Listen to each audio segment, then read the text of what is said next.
In this video we're going to be taking a look at Copenhagen, Denmark. And if you zoom in real close you can get a good look at a lot of the canals that are going on around here. You can also see the star fort we'll be taking a close look at as we move forward. And just some population demographics from the old Wikipedia. You can see Copenhagen modern day 600 plus thousand people going back to the turn of the century. Less than 400,000, but you can also see the dramatic spike in population as we go through the later decades of the 1800s, mirroring the pattern we're seeing in North America. Now they'll say, well, this is because things like infant mortality rates were being improved, which they weren't yet in the 1800s. I don't think there is a good explanation for a lot of this, and it leads a lot of us in this field of research to believe that there's some sort of reset going on. And if you're familiar with the channel, you'll know that I like to walk you through the architecture of the specific region that we're looking at. And in this presentation, I want you to pay special attention to the modern architecture. Here's an example of some sort of blending of old and the new modern architecture you see in Copenhagen. And I think there's something going on with that element of modern art. It's not just a change in style. I think there's a mockery going on here of the old world styling, as a way to cover up what we're seeing. And I've labeled what I can. Sometimes doing the translations on these can be a little bit tricky. It takes a little bit more research. And we will take a look at this one a little bit further on down the presentation as well. This one really caught my attention, and I dug deep to find more visuals on it and more information on it. So this is, you'll see later in the presentation, the Rosenborg Castle. It's world famous, spectacular. This was Ny Rosenborg, apparently, Ny meaning the new Rosenborg Castle. This structure here on the left, that's a different building back there. Supposedly built in 1905. Really no trace of this thing that I could find except for a couple of these photos. Very little information seems to exist readily available on the net. Let's actually zoom in a little closer and take a look at what's going on the top of a lot of these spires. If you're familiar with this field of research, you'll know about the Antiquitech and how the old world had a connection with the energy of the ether, something that we have lost, and you can see so many of these energy catching devices, if you will. But I digress from the new Rosenborg Castle, which I wanted to showcase here. This is also a park, Abora Parken. And I got a closer look at the new Rosenborg before. I couldn't even find a demolition date or anything like that. You can see the quality of construction here, the dormers, the domes. A very distinct style, definitely in Copenhagen for the most part. A lot of brick, I noticed, and a lot of copper in the upper reaches. As you can see here, you can see the copper statue and spectacular copper top almost. I'm going to say almost like an ice cream cone. I was going to say dome, but that's not a dome. And you can see the architecture repeat itself. I would not even going to attempt to say what this is. I think a Mergatory in a translated version, but this is that area today. And you can see supposedly this structure here receiving that ice cream cone top. Maybe there's some deception in the photography. Not sure, but I think there's much more going on to the history of anywhere we look, really, than what we're told. And so much has been erased over the last 100 plus years. I think it's very difficult to get a firm grasp on the true history, really, of any region. Copenhagen not without its major resets, even within the context of the conventional historical narrative, as we'll see moving forward in this presentation. So I saw several of these very interesting looking structures on the overhead on these bridges. Of course, the streetcar in full effect in Copenhagen. Why not? It's in effect everywhere else. We're looking at the Amalienborg Palace, and now this is the church which is a part of that palace. We'll see that a little bit later, and we'll see it without the two side spires. But I think the palace is referring to the group of buildings that we see in the foreground. And we get a real nice taste of the intricacy of the finishing work going on here. Also looking like we've got some black marble hand railing along the top there. Looking like an old train station, the Banegard. Just a rendering, could find very little on this. Interesting, we are seeing basically an underground level here, where the trains can go beneath the walkways, or the roadways even, in the upper area. And just a taste of some of the architecture you would have seen in the old World Copenhagen, and a taste of some of the new architecture that you will see in Copenhagen. I don't know if you are catching my drift on what I said earlier about there being some sort of mockery going on. Like I said, I don't think this is just a different style. I think that there is some sort of almost thumbing their noses at us, these a ruling class or elites, whatever you want to call them, ones who are on their downward spiral at this modern day. This is the type of art they put up. Hideous, if you ask me.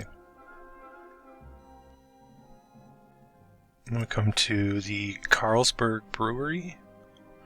Apparently early 18 to mid 1800s this was put together. Couldn't find a solid date on the actual construction of the building. And I have mentioned breweries in the past and the introduction of alcohol to our society. I suspect this was not a large part of the old world, the consumption of alcohol. Of course, that's just me guessing. I think that there's probably something to the masking of our perception and the overconsumption of alcohol. And it's no mystery to me then that these entities control many of these large breweries. We've seen the Busch breweries in St. Louis in the United States, and all over the place really. I think it's all a part of that program. And that's not to say you can't enjoy a drink from time to time, but I think the fact that it's so culturally accepted, so widespreadly culturally accepted, and the effects that it can have on our perception and consciousness, I think there's something to be aware of as far as that goes. So we come to the Christiansborg Palace. Apparently there were two serious fires, 1794, and we'll see a larger fire in that same time frame, and a second one in 1884. So they're telling us that this was finished in 1928. If you believe that, seems to me like it's much older, and likely they were probably making the alterations they needed to make in that time frame they tell us it was being built. Because who can really verify? Where do the official sources come from?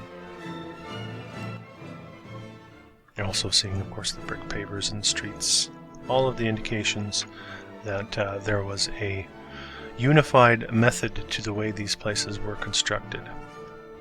And there's a nice close-up look of the cobbles, and I have hypothesized that potentially these were once typical brick, and that there has potentially been some damage to the entire grid system, changing the nature of the roadways themselves. Now that might be a stretch for some of you as well, but it's a hypothesis, and that's what we're doing here on this channel, is looking into the past and questioning what we're being told from official sources. We don't hold official sources in high esteem like we have been trained to do. We instead ask the question. Something we were always discouraged from doing growing up in the school system. So this is the Church of Our Savior with a wonderful looking spiral top to it. Built in the 1600s, we're told. 13 years in the 1600s. There it is in the modern day, and you can see very unique looking spiral on the top. Wonderful looking pipe organ to be expected in one of these structures. And what's with the big ball on the top of this? Is that just for decoration, or was there function going on here? Well, I do believe that there was function, but it's all hypothesis. I wish I could prove it. So two of the main structures in the central location of Copenhagen would be the City Hall. You can see here on the right, we're told it was built between 1893 and 1905, giving us 12 years to complete that. And the Palace Hotel, excuse me, on the left, taking about 3 years to build. Now that seems very, very recent for such an old city. And if we look at a modern day shot, again, you can see that blending, or that almost that covering up with the new modern architecture. I really don't find this aesthetically pleasing, this type of architecture. Now maybe that's just me, but I know a lot of you don't either, and it seems like there's something's up with what we're seeing. But let's take a closer look at some of the old world beauty, and take a look at the detail work on the brickwork here. You get some statues, because in the turn of the century they were really big on adding statues to their city hall. We've got this wonderful arched pattern on the ceilings inside there. Very high quality construction. The Palace Hotel, again built in 3 years, we're told, in that first decade of the 20th century. And there again you have the ball. Why are they putting this on the top of a hotel in 1910 in Copenhagen, Denmark? There's a nice look at that. Certainly looking like some sort of electric receiver. You have that crown look, you have 2 series of balls, and you have continuation into from metal to metal here as well. Very interesting. And of course the fountains. I talked about the fountains here on this channel as well, how important they likely were in the grounding of that energetic system. Maybe when they removed the fountains, part of the circuit, while it was short-circuiting, probably more of the circuit failed, as it was unable to ground. So just to look at what you see, look at that. Look at the detail work on this wood carving. Exquisite. Another look at that church. And just some of the street scenes make you wonder as well. Here we have that streetcar narrative, so prevalent no matter where we look. And also we've got the dome in the background. Very familiar looking sights. And of course the very overly dressed individuals. Apparently this is the old concert hall, and I'm told it still stands. I didn't find too much on it. When you search up the concert hall, it comes up with the modern versions, and it's almost buried. But you can again see the tech going on here on top of the spires and domes. There's your street scene. We saw this location earlier. And the canals, the embankments, everything so well laid stone. Again, part of the historical narrative, I think, that is a glaring error in the historical narrative that they likely wished we wouldn't look too closely at. I didn't figure out what building this was here. Looking like maybe it's a train station. I don't know. I don't think it's the one we saw earlier. But I included what I can in this presentation of Copenhagen, Denmark, just to give you a sense of the architecture. It is a very large file, 200 plus visuals in this, so I am moving fairly quickly just to give you a taste of everything that I have. And you can see again as we look closer, statues, domes, that the central, looking like lights here, central lights on the streets, really. Looking like cast iron, very ornate. And I don't want you to mistake me. This is in no way an attempt to diminish the Danish people or anyone from wherever I make a video from. It is in fact intended to enhance the people of this realm that we live in supplying an alternative to the diminished history that they have laid out for us. I always like to say I believe we are much, much more than we have been led on to believe. And I believe we are looking at indications of what we once were, almost like looking into a shadow of the past as we look at these old world structures and infrastructure. Because otherwise it doesn't really make sense with the timeline that we are given. We have to do things like make mental leaps in saying that they were superhuman. Somehow they were super strong. They were able to work long hours. They were all very highly skilled in that late 1800s, early 1900s period.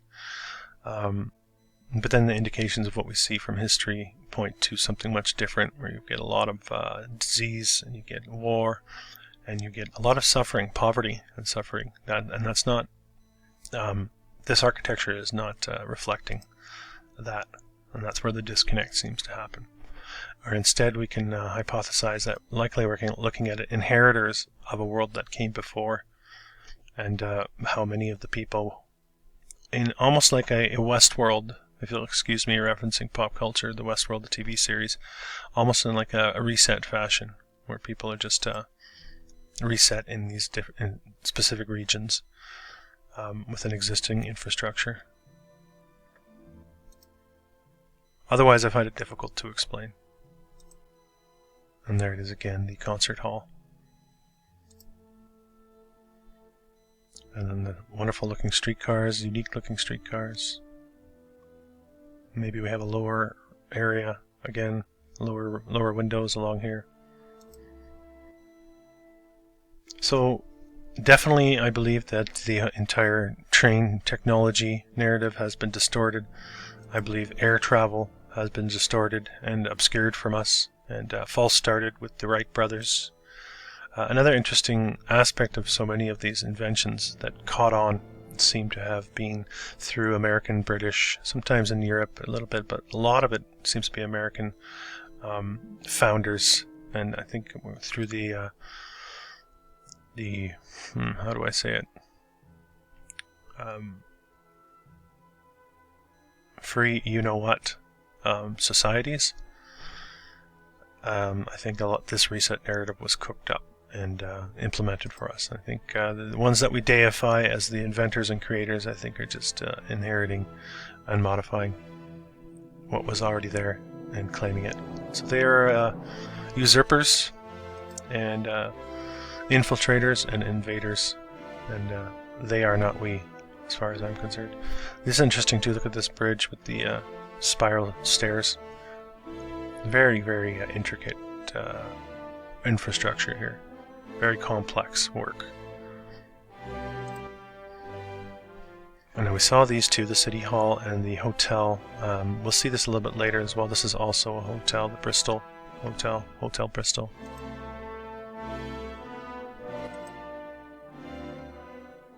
And again, what's going on here? Is this a digging out? Is this a modification?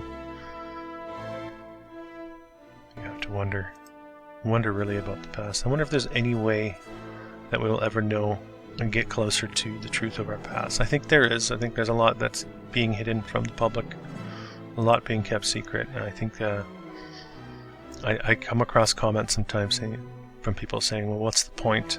Because we'll never know anyway.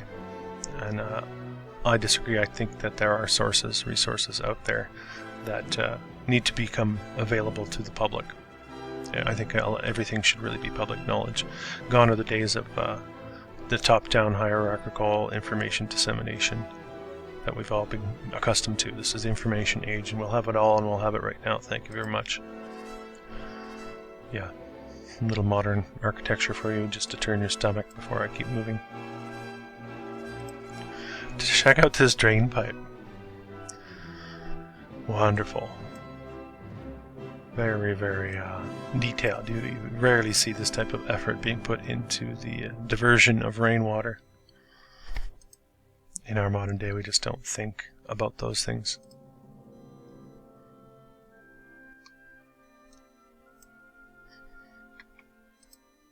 Very interesting looking dome structure, very low lying too. With the ball, of course, you're seeing all these gold balls on top of the copper domes. And then you're seeing what looks like very old red brick. And the horse pulling looking like that this is a streetcar. Maybe not. Maybe it's not following a track, but we do have...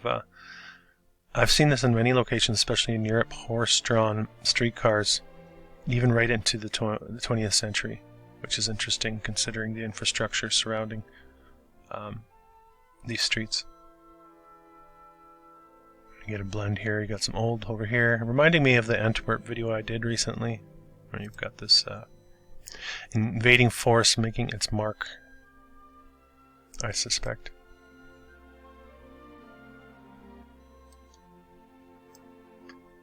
I mean, if you can't see the beauty of the old world, I don't know what I can do for you.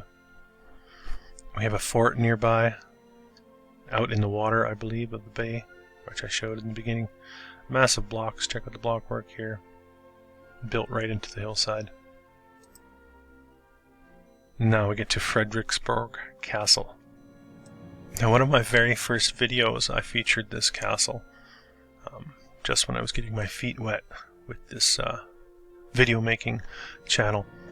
This thing is an absolute stunner, and when you look into the histories of these places, they're very convoluted. They have multiple timelines, so I'll just leave it alone and give you a chance to soak this in. With the statues, the copper domes, the dormers coming off with the spire on top of each dormer. Why would you need to do that? Is it just for looks? And of course built right on the water. Or was it built on the water? You're seeing indications of aspects of Star Fort going on here with the shapes. I think this is what it looked like after something happened. And when we go inside Frederiksborg Castle, you can see the pipe organ in the background. Very, very ornate ceilings and decorations going on in here. And statue work, of course.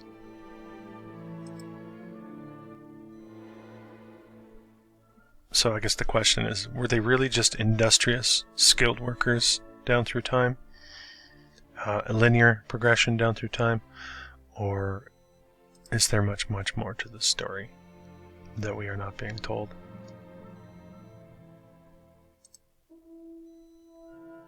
Even here we have a polished looking column, very polished looking, very, very high quality. Angels in the architecture, paintings on the ceilings, taking all of those old world boxes, old world majesty. And there we have a nice juxtaposition of the architecture and the means of transportation at the time. I wonder if they had to build stables next to these structures and hotels, if they all had some sort of livery. I haven't seen any indication that that was the case, and you can imagine how many horses they would need to house if you had a full apartment complex at that time. This building, I think, is gone as well. A very unique and interesting looking structure in the water. I think it has been replaced by this. That's just a guess, but it seems to be the same area. So again, the pattern repeats itself.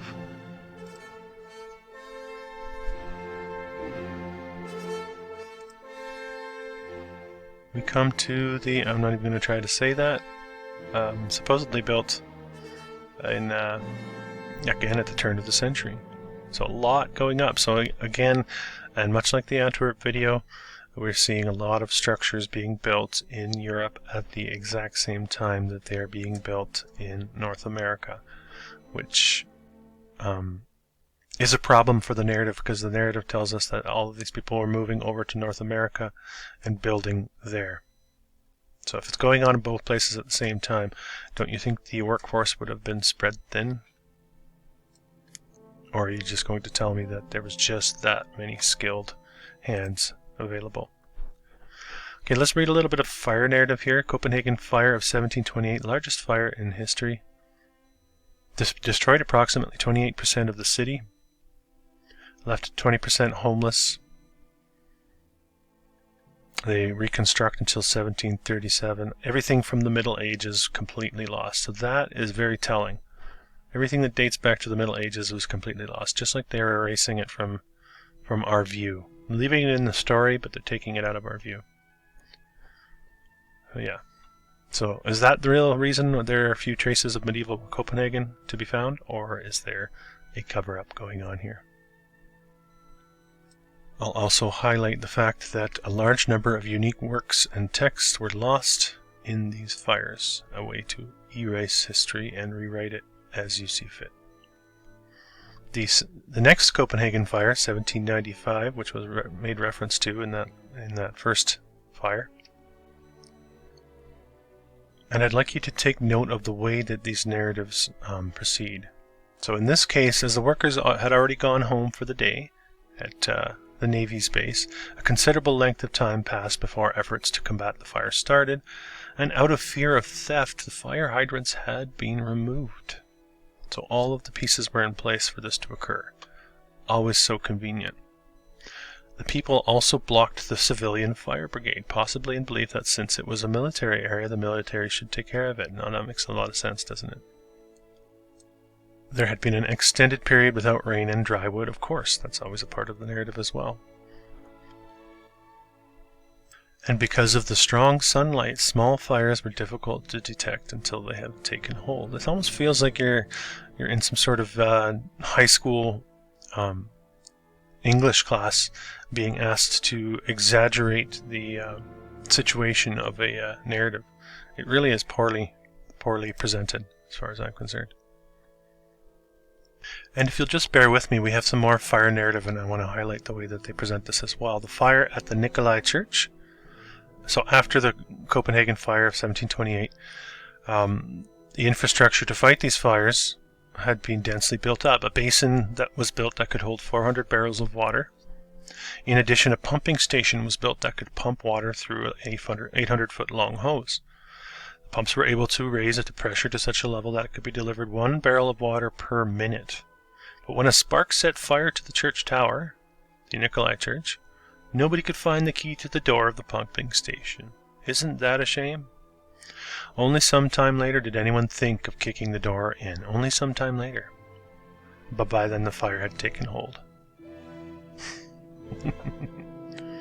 And no, we're not done yet. The road became so full of people who were transporting furniture to safety from the fire that the water hoses could not be brought close to the fire. Excuses, excuses. How many excuses do they need?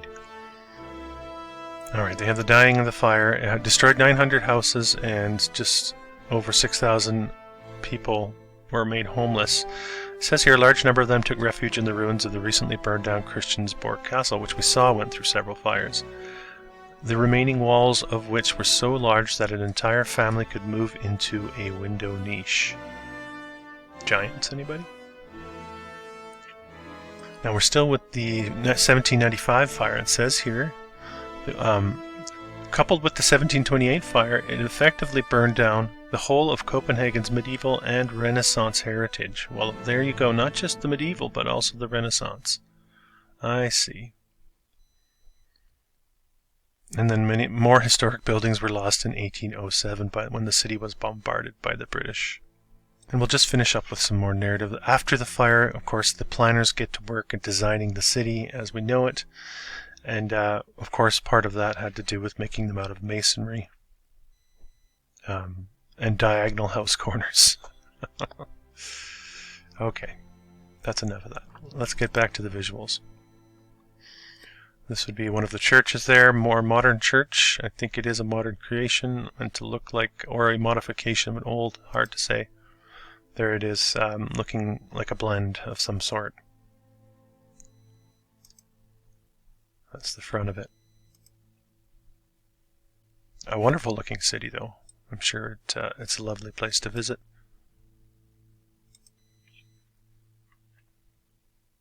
I believe this is one of the performing houses in Copenhagen.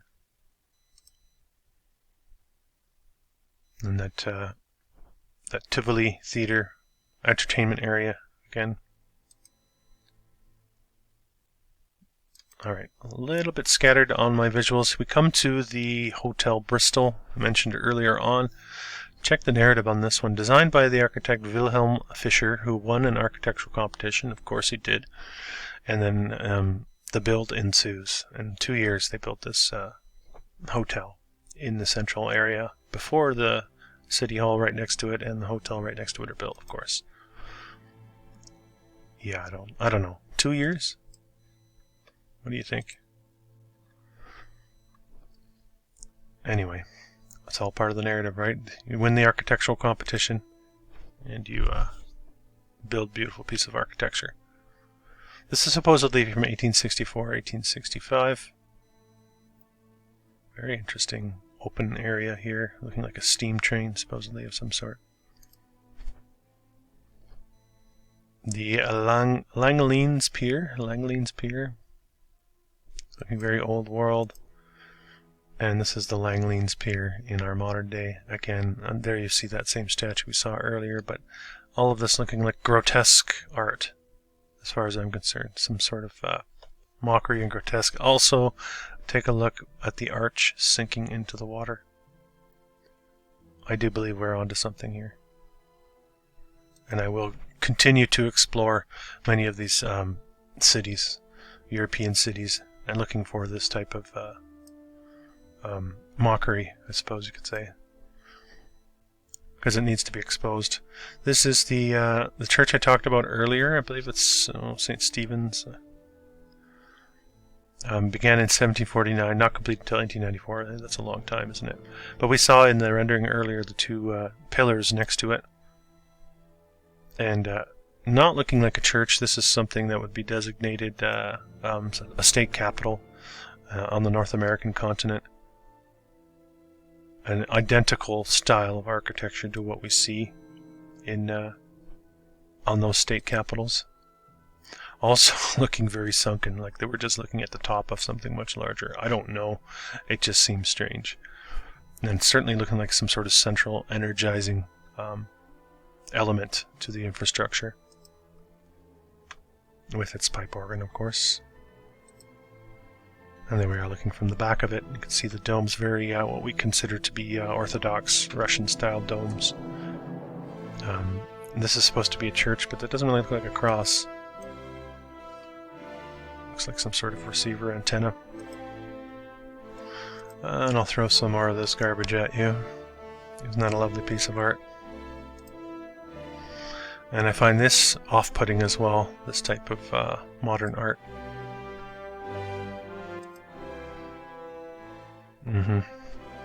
This is supposedly the opera house. I had trouble finding the old opera house, so I'll give you the new one.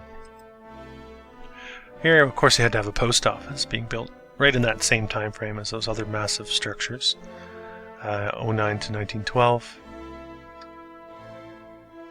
Got a bit of a slope going on here on the front.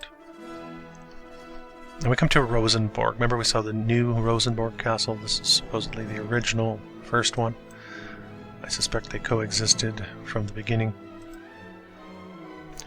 And again, it's showing you very similar architecture to the Frederiksborg, with all of that copper and with all of that tech receiving devices in the upper reaches. And on the water as well, brick. Brick on the water.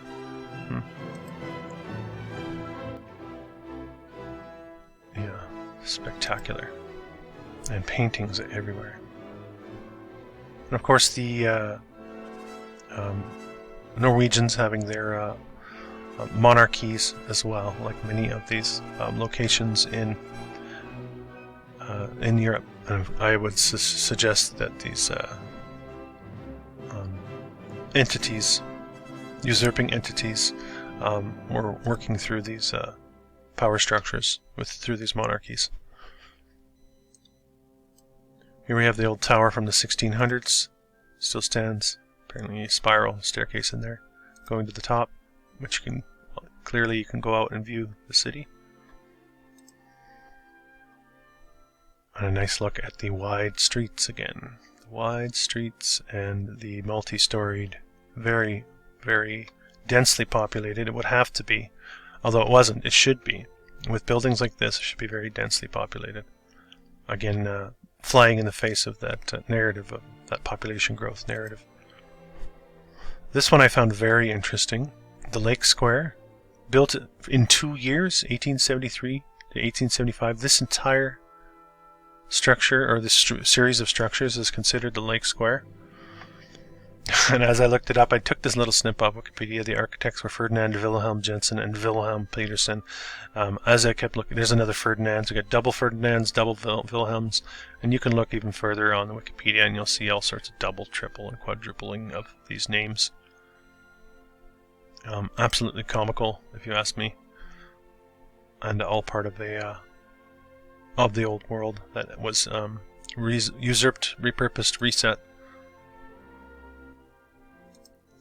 I do believe as we dig deeper into this, that's what we're seeing. More indications and confirmation that something is wrong with the historical narrative. Amazing structures. Identical to each other. These two, and then the two on the outer area. Here we go. Sorry, that's a bad picture. These two on the outside, identical to each other as well. Alright, we're coming to the end of the file. I appreciate you watching and sticking with me on this. Copenhagen has a lot of interesting stuff to offer, and I would suspect a lot that has been removed, and that is just difficult to find. St. Paul's Church we're looking at here. Another look at St. Paul's. We come to the stock exchange, which garnered some attention last year. You can see it was built in the 1600s, we are told.